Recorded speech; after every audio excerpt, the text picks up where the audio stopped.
हर बार एक नई शुरुआत मैं करना चाहूँ, लेकिन मेरी हार का डर मुझे हर बार नीचे ले जाए। बचपन से जिस प्रकार के समाज में हमारी परवरिश हुई है, वहाँ हमें यही सिखाया गया है, इस जिंदगी में कभी हारना नहीं है, हमेशा सबसे आगे रहना है। और इस प्रकार के विचार पनपने के कारण उस बच्चे के मन में हार के प्रति एक डर पैदा हो जाता है।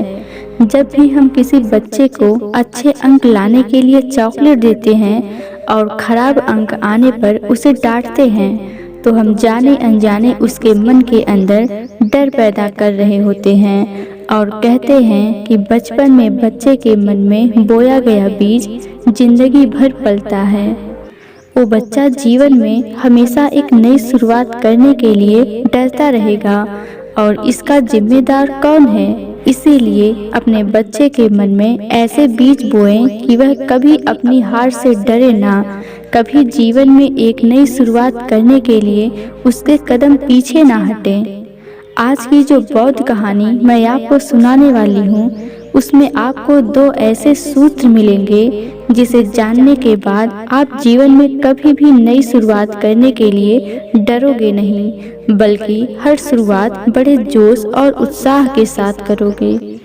इससे पहले कि आप इस कहानी में खो जाएं, इस चैनल को सब्सक्राइब जरूर कर लें। तो चलिए कहानी शुरू करते हैं। जो इंसान अपने जीवन में कभी नौकरी नहीं करना चाहता, उसके पास जीवन में कुछ पैसा कमाने के कुछ ही विकल्प बचते हैं और उनमें से एक विकल्प होता है रोजगार।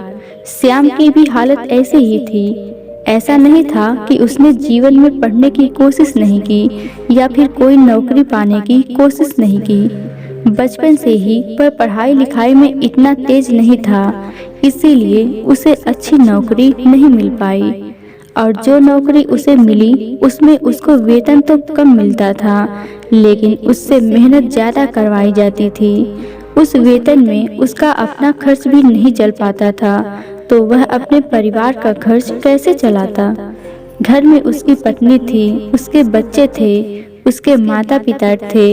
इतने लोगों का पेट पालना, वह भी मामूली वेतन के साथ, और वह भी इतनी महंगाई में, उसके लिए नामुमकिन सा हो गया था। इसीलिए उसने एक बार हिम्मत करके अपनी नौकरी छोड़ने का निर्णय लिया।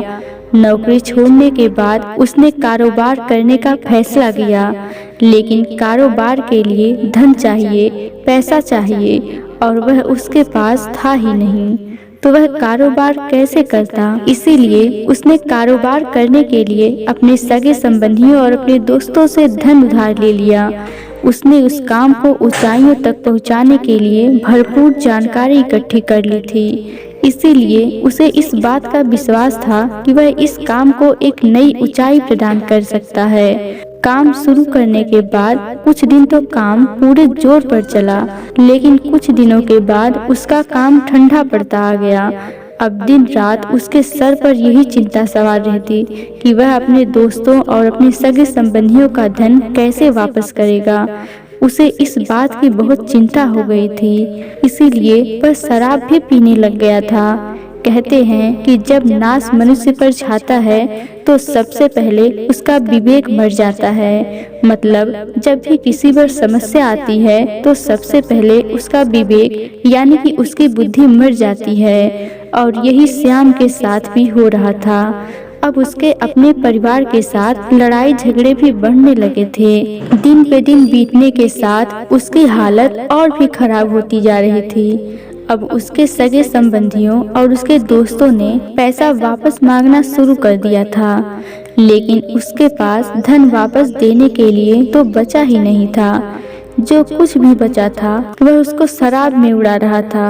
जब बार बार मांगने पर भी उसने उनका धन नहीं लौटाया, तो वह उसके घर पर पहुंचने लग गए। रोज रात दिन उसके घर पर कर्जदारों की कतार लगी होती थी। कुछ दिन तो श्याम ने उन्हें यह कहकर टाल दिया था, अभी कुछ दिनों में मैं आपका पैसा वापस कर दूंगा। लेकिन कुछ दिनों के बाद भी बंदोबस्त होने की कोई संभावना उसे नजर नहीं आ रही थी। बात अब लड़ाई झगड़े तक पहुंचने लगी थी। रोज अलग अलग लोगों के साथ गाली गलौज और लड़ाई झगड़े से श्याम बहुत परेशान हो गया था। वह अपने जीवन से पूरी तरह निराश हो चुका था। अक्सर यही सोचता था कि इंसानों से अच्छा तो जानवरों का जीवन होता है। ऐसे ख्यालात पैदा होने के कारण उसके दिमाग में आत्महत्या करने के लिए विचार आने लगे थे। लेकिन अपने परिवार को अपने ऊपर ही निर्भर पाकर वह यह कदम नहीं उठा पाता था।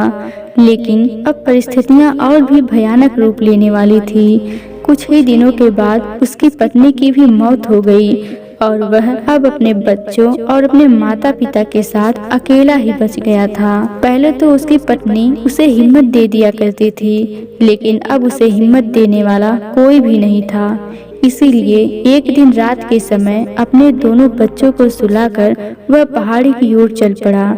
जाने से पहले उसने आखिरी नजर अपने परिवार पर डाली और उसकी आंखों में आंसू भरे थे। छलछलाई हुई आंखें लिए वह पहाड़ की ओर चलता जा रहा था। अब बस वो अपने शरीर से, अपनी जिंदगी से, अपने लोगों से आज़ादी चाहता था और ये आज़ादी उसे मौत ही दिला सकती थी। जब वह पहाड़ी की ओर जा रहा था तो रास्ते में उसने एक चिता के पास एक बौद्ध भिक्षु को बैठे हुए देखा। यह दृश्य जब श्याम ने देखा तो श्याम ने उस बौद्ध भिक्षु के पास जाकर बोलने लगता है कि आपकी किसी बहुत करीब इंसान की चिता जल रही है। यह सुनकर बौद्ध भिक्षु ने श्याम की तरफ देखा और मुस्कुराते हुए कहा कि नहीं, मैं तो जानता भी नहीं हूँ कि ये चिता किसकी है।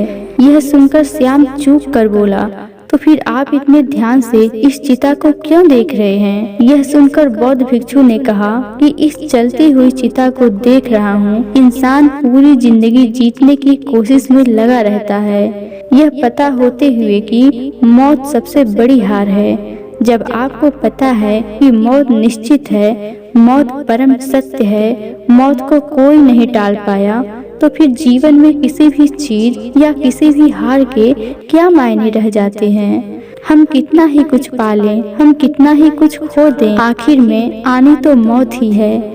यह सुनकर श्याम ने कहा कि महात्मन, मौत तो एक बार दर्द देती है, लेकिन जिंदगी हर रोज दर्द देती है। ऐसी जिंदगी के भी क्या मायने? इस पर बौद्ध भिक्षु मुस्कुराते हुए बोले, तो इसका मतलब है कि जिंदगी और मौत दोनों के मायने नहीं हैं, दोनों ही एक ही सिक्के के दो पहलू हैं। लेकिन जरा तुम खुद सोचो, अगर तुम्हारी मौत के भी मायने नहीं हैं, तो मरने के बाद तुम्हें क्या हासिल हो जाएगा? तो फिर अपनी जिंदगी को खत्म करने से क्या मतलब?